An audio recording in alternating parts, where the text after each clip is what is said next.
bir kilo tillani narxi rekord darajada ko'tarildi. Lekin bizda tillani narxi faqat arzonlayapti. Buni ichgandan keyin faqat hoji-onalar sana duo qilyapti. Inshaalloh. Xudo xolasa. Tillani foydasi, qoni foydasi. Albatta.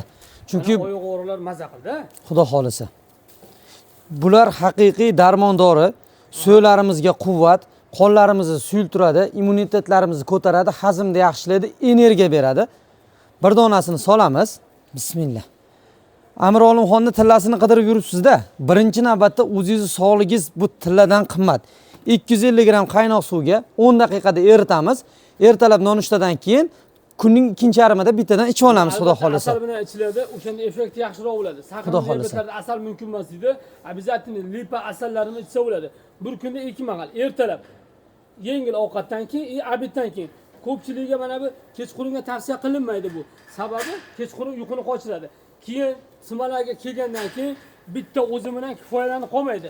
Buni yoniga обязательно mana bu qo'shimchalarni bermasang foyda ko'rmaydi. Xuddi shunday. Sababi asosiy oyoqdagi suya yemirilishlari, mo'rtlashuv, beldagi og'riqlar, grijalar hammasi borib o't qopiga taqaladi. Albatta. Mana shu o't yaxshi ajrab chiqmagandan keyin fermentlar ba'zida ichidagi tabiiy foydali vitaminlarni hazm qildirib bermaydi, ichidan so'riladigan.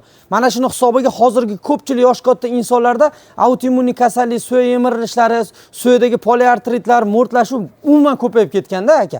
O'shuning uchun bizlar kelganlarga birinchi navbatda nahorga bir osh qoshiq rastorab yog'i hamda bu o't ajrab chiqishni yaxshilaydi. Qora sedana asal bilan bu qon aylanishini rag'batlantirib immunitetni kuchaytiradi. Shu qon aylangan sari nuqta-nuqtasigacha boradi.